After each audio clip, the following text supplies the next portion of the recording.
Hello दोस्तों, स्वागत है आपका अपने इस यूट्यूब चैनल में जिसका नाम है मिश्रा एजुकेशन।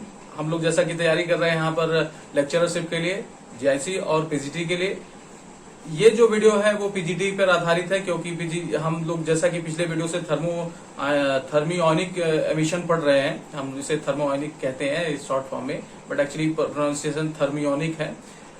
तो इसका एक वीडियो हमने ऑलरेडी अपलोड कर दिया है कल की डेट में, और आपको ग्रुप में शेयर भी किया है। जो लोग नए हैं उनसे मेरा रिक्वेस्ट है कि प्लीज वो पहले का वीडियो जरूर देखें। नीचे लिंक में आपको उसका नया वीडियो का पिछले वीडियो का लिंक दिया गया है, उसको देख लीजिए। तो ये दूसरा वीडियो है जिसमें हमने पहले वीडियो में हमने बात किया कि किस तरीके से ये एमिशंस होते हैं, कितने टाइप के होते हैं, और हमारा जो थर्मियोनिक है उसमें क्या बात है। तो आज हम इसी पे आगे चलेंगे, चर्चा करेंगे। आज जो पूरी बात है वो थर्मियोनिक एमिशन पे ही है। तो देखते हैं।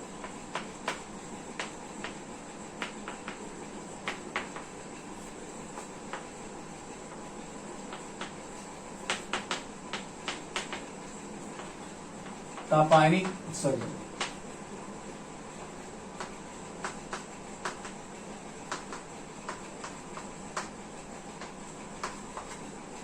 तो कल ये बात हो चुकी है कि किस तरीके से इलेक्ट्रॉन क्या होते हैं, फ्री होते हैं कंडक्टर्स में। ज्यादातर फ्री इलेक्ट्रॉन्स आपको कंडक्टर में मिलते हैं। अब ये फ्री इलेक्ट्रॉन क्या होते हैं कि नॉर्मल टेम्परेचर पर बाहर सरफेस के नहीं निकल पाते। कारण ये कि उनका जो सरफेस बाइंडिंग एनर्जी होती है ईबी, वो क्या होता है, वो बहुत ज्यादा होता है।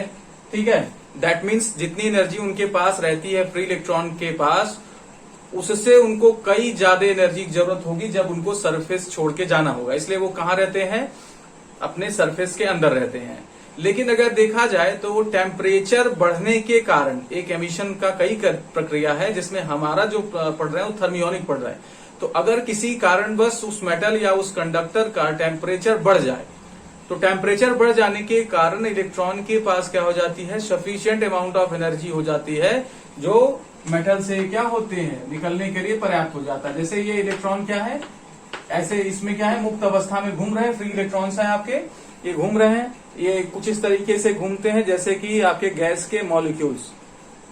ठीक है, इनको इलेक्ट्रॉन गैस के नाम से भी जानते हैं हम। तो अब जब इनका टेम्परेचर क्या किया जाए, मेटल का टेम्परेचर बढ़ाया जाए, तो इनके पास काइनेटिक एनर्जी इतनी बढ़ जाती है कि ये क्या हो जाते हैं, आके सरफेस के बाहर चले आते हैं। ठीक है, अब अगर आसपास कोई फील्ड नहीं है, पहले तो ये इसी प्रक्रिया को थर्मियोनिक एमिशन बोलते हैं। इसको लिख लिया जाए तो बेटर है। तो इसके आगे बात करते हैं। तो इसको लिखेंगे the emission of electron, the emission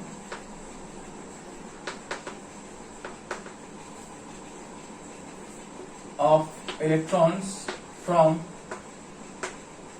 a metal due to heat energy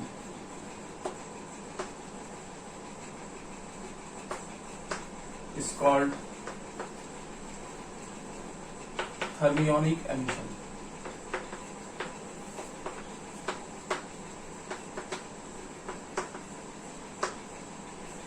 Called thermionic emission.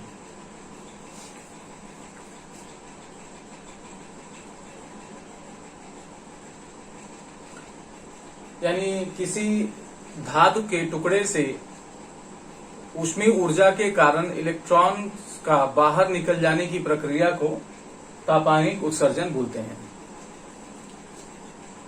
ठीक है,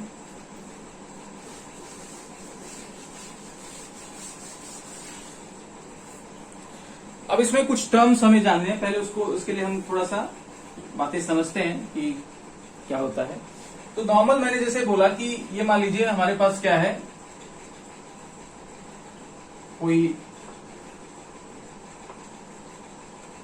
ऐसी फिलामेंट है जो इलेक्ट्रॉन को क्या कर रहा है, एमिट कर रहा है।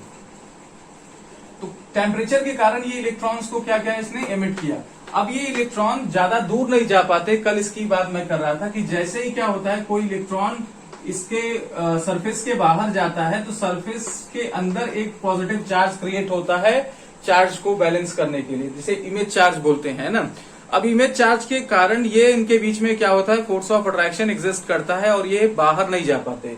तो यहाँ पर क्या हो जाता है, जैसे ये इलेक्ट्रॉन को क्या कर रहा है, एमिट कर रहा है। तो आप देख सकते हैं कि इस फिलामेंट के चारों तरफ एक इलेक्ट्रॉन का क्या बन जा रहा है, एक रीजन क्रिएट हो जा रहा है, ठीक है। तो इन इलेक्ट्रॉन्स का नाम है, इन्हीं इलेक्ट्रॉन्स को हम लोग बोलते हैं नेगेटिव स्पेस चार्ज। क्या बोलते हैं? Negative space charge.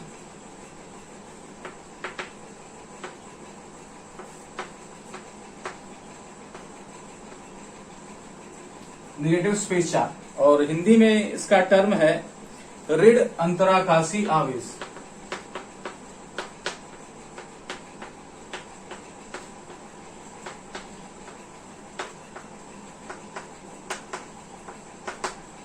ठीक है। तो ये जो आपके नेगेटिव स्पेस चार्जेस हैं, ये फर्दर इलेक्ट्रॉन्स को जो यहां से निकल रहा है उसको आने नहीं देते। आप समझ सकते हैं, क्योंकि ये क्या है, नेगेटिव चार्ज है, तो ये आने वाले नेगेटिव चार्ज को क्या करते हैं, रिपल करते हैं। जब ये काफी भारी मात्रा में हो जाते हैं, एक सफिशियंट अमाउंट में हो जाते हैं, तो आने वाले इलेक्ट्रॉनों की काइनेटिक एनर्जी के अगेंस्ट में क्या करते हैं, ये इतना फोर्स लगाते हैं कि वो क्या करें, सरफेस के अंदर रहें।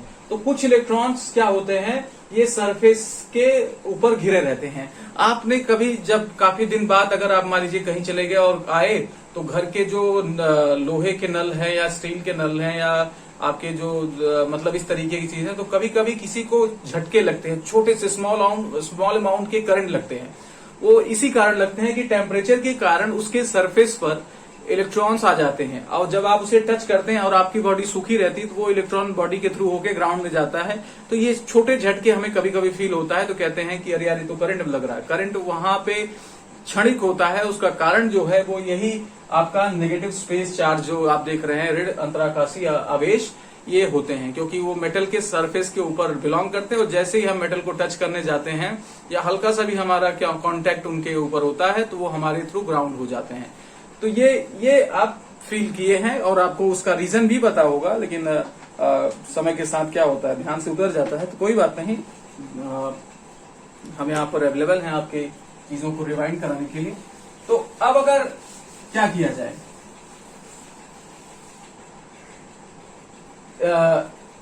इसको एक नेगेटिव क्या किया जाए, एक फील्ड दिखा दिया जाए, मतलब फील्ड बगल में रख दिया जाए, पॉजिटिव प्लेट रख दें, तो ये इलेक्ट्रॉन्स क्या होंगे भाई, ऑब्वियस है अट्रैक्शन के कारण यहाँ पे इलेक्ट्रॉन क्या करेंगे, मूव करेंगे। और इस सर्किट को अगर कंप्लीट कर दिया जाए, किसी से मान लीजिए सर्किट हम लोगों ने क्या किया, कंप्लीट कर दिया, गैल्वेनोमीटर कनेक्ट कर दिया, तो हमें देखने में आता है कि यहाँ पर करंट डिटेक्ट होता है, यहाँ पर करंट डिटेक्ट होता है, और आप समझ सकते हैं कि इलेक्ट्रॉन यहाँ से यहाँ पहुंच रहा है ना। आप ऐसे ही कर सकते हैं, ये नेगेटिव प्लेट कर लीजिए सेल का, ऐसे सर्किट प्रॉपर बनाएं तो ज्यादा बेहतर आपको समझ में आएगा।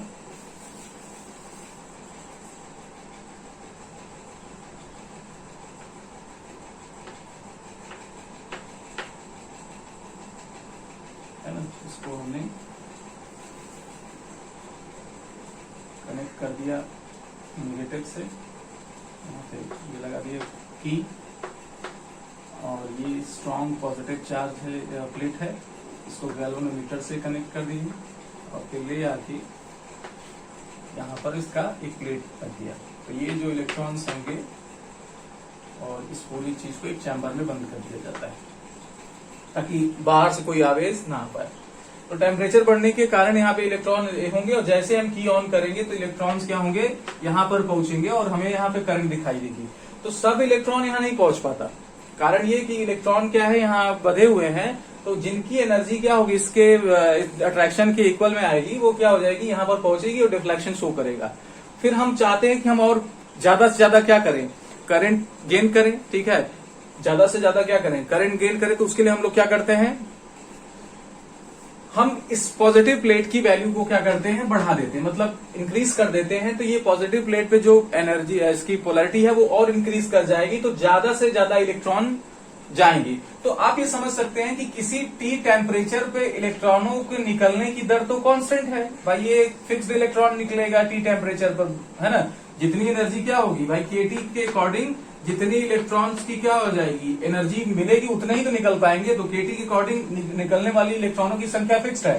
तो यहाँ पे जो आपके स्पेस चार्जेस हैं, उनकी संख्या फिक्स है। अब ये क्या कर रहा है, ये ज्यादा से ज्यादा इसको अपनी तरफ अट्रैक्ट कर रहा है, या मैक्सिमम अट्रैक्ट कर रहा है। तो जो करंट नोट हो जाएगा इस समय, उसकी वैल्यू क्या हो जाएगी, फिक्स्ड हो जाएगी। यानी फर्दर अगर हम इसके पोटेंशियल को बढ़ाएं तो करंट में किसी भी तरीके की इंक्रीमेंस नहीं होगी। तो जो ये करंट की बात की जा रही है इसको बोलते हैं thermionic current.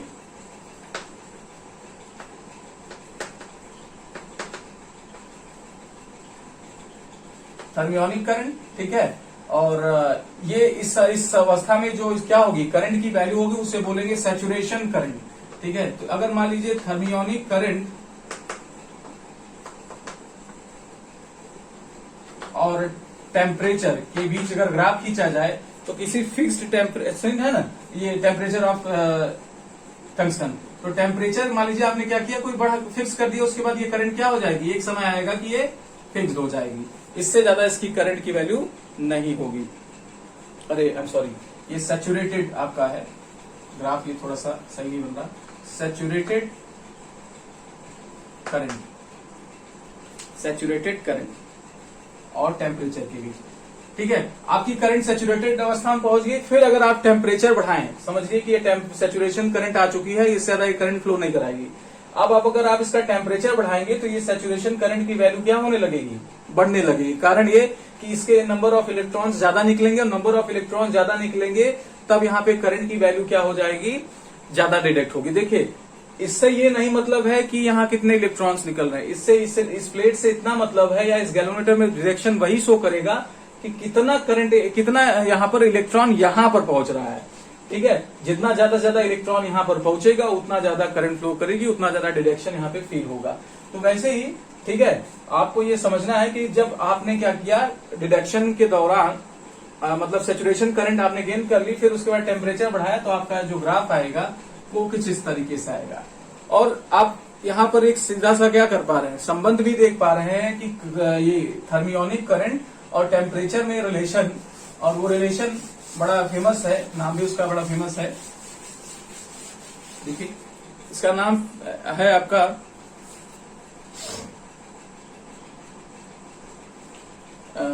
I is equal to, पहले इसका इक्वेशन देख लीजिए, I is equal to A naught ST square exponential, या ऐसे कर लें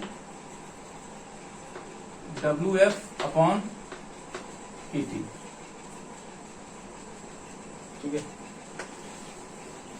जहां ए नॉट कांस्टेंट है, और इसकी वैल्यू लिखना चाहें तो लिख सकते हैं 4 पाई, यूनिवर्सल कांस्टेंट है 4 पाई के स्क्वायर 4 पाई m, ये 4 पाई m के स्क्वायर, ये सब अब बहुत आउटडेटेड है, इनका इतना इस्तेमाल होता नहीं, इस वजह से इनके फॉर्मूले याद नहीं रहते। 4 पाई m के स्क्वायर एम क्यूब नहीं, स्क्वायर ही है EH cube, I am sorry, ये आपके इसको यूनिवर्सल कांस्टेंट बोलते हैं, क्योंकि आप देखिए इसमें सारी वैल्यूज कांस्टेंट हैं और यूनिवर्सली कांस्टेंट है। WF क्या है, WF आपकी EB माइनस EF है, कल इसके बारे में चर्चा हुई थी, वर्क फंक्शन है इसका नाम, है ना। और S क्या है हमारा, सरफेस एरिया ऑफ एमिटर, जो इलेक्ट्रॉन को एमिट करने वाला सरफेस है उसकी सरफेस एरिया, ठीक है। और इस इक्वेशन को बोलते हैं रिचर्डसन दुश्मन इक्वेशन, रिचर्डसन दुश्मन इक्वेशन, याद रखिएगा। पहले रिचर्डसन ने इसे दिया था, फिर दुश्मन ने इसमें थोड़ा सा वेरीफाई किया था, इस वजह से इनके नाम फॉर्मूला।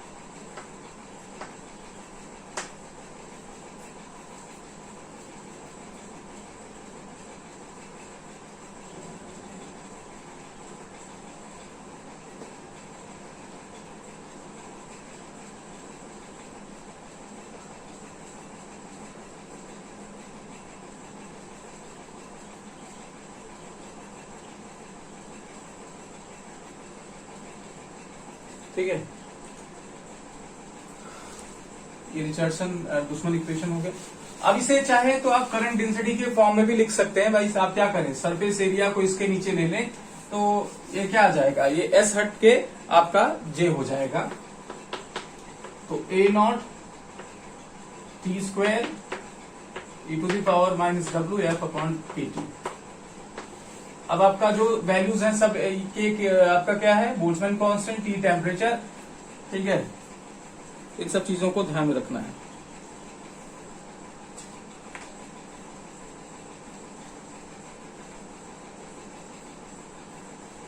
चलिए अब क्या करते हैं कि हमें इसका इस्तेमाल हम लोग जैसे करते थे डायोड वॉल से और ट्रायोड वॉल, हम लोग इसको पढ़ेंगे भी, डायोड वॉल ट्रायोड वॉल।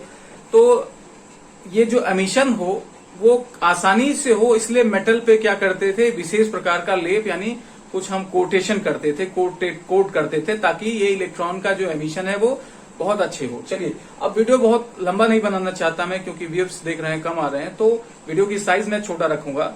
अगला वीडियो इस पे ही हम लोग और करेंगे, एक और वीडियो हमारा इस पर आपके सामने आएगा, जिसमें हम लोग जानेंगे कि कौन कौन से मटेरियल हमारे थर्मियोनिक एमिशन के लिए एप्लीकेबल हैं, यूजफुल हैं और यूज किए जाते थे। आज तो नहीं करते, लेकिन पहले के जमाने में किया जाता था, जब हमारे पास डायोड मतलब सेमीकंडक्टर डायोड्स और ट्रांजिस्टर्स नहीं थे, तो वहां पे डायोड वॉल्व और ट्रायोड वॉल्व का इस्तेमाल करते थे। ठीक है, तो मिलते हैं नेक्स्ट वीडियो में मेरा, ठीक है दोस्तों। और मेरा आपसे रिक्वेस्ट है कि आप प्लीज हमारे चैनल को सब्सक्राइब कर दीजिए, ज्यादा से ज्यादा शेयर कर दीजिए, वीडियोस को लाइक करना न भूलिए। साथ ही साथ मेरा आपसे रिक्वेस्ट है कि कोरोना काल में हम बुरे वक्त से गुजर रहे हैं, तो आपसे जो मदद बन पड़े गिवन मेथड्स पे, चाहे फोन पे, चाहे अमेजन पे, चाहे पेटीएम, किसी भी मेथड से आप मुझे सपोर्ट करें। ये वीडियो बड़ी मुश्किलों से हम लोग हम पर्सनली मैं ही तो कर रहा हूँ, मैं ही जारी कर रहा हूँ।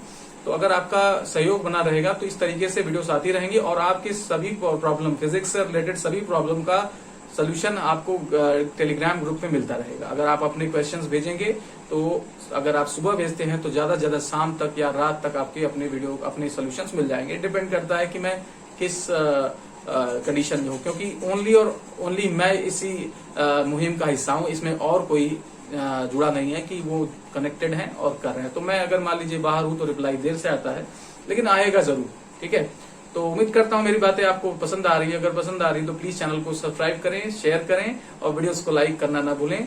Thank you very much.